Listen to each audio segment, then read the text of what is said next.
मुंबई महापालिकेतील पावसाळ्यापूर्वीच्या कामांवरून राजकारण चांगलंच तापलंय। विरोधी पक्षनेता किशोरी पेडणेकर काल थेट महापौर कार्यालयात दाखल झाल्या। पावसाळ्यापूर्वीच्या कामांवर विशेष चर्चा का घडवली नाही आणि अनेक पत्र देऊनही उत्तर का दिलं जात नाही असा जाब त्यांनी विचारला। यावेळी त्यांनी कर्मचाऱ्यांनाही झापलंय।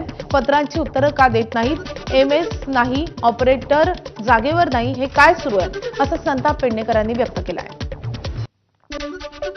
मुंबईच्या महापौर ऋतू तावडे यांनी विरोधी पक्षनेत्या किशोरी पेडणेकर यांच्या विरोधात पोलिसात लेखी तक्रार दाखल केली आहे। या तक्रारीची प्रत पोलीस उपायुक्त परिमंडळ 1 आणि वरिष्ठ पोलीस निरीक्षक आझाद मैदान यांना महापौर कार्यालयातून पाठवण्यात आली आहे। विरोधी पक्षनेते किशोरी पेडणेकर आणि त्यांच्या सहकाऱ्यांनी महापौर दालनात बळजबरीने प्रवेश करून त्यांच्या परवानगीशिवाय गोपनीय शासकीय कागदपत्रांचं व्हिडिओ चित्रीकरण केलं आणि महापौर कार्यालयातल्या कर्मचाऱ्यांना धमकावल्याप्रकरणी तातडीनं कारवाई करण्याबाबत त्यांनी तक्रार दाखल केली आहे। दरम्यान पावसाळ्याच्या पार्श्वभूमीवर विशेष सभेचं आयोजन करण्याच्या मागणीसाठी पत्र देऊनही प्रतिसाद न मिळाल्याचा दावा किशोरी पेडणेकरांनी केला आहे।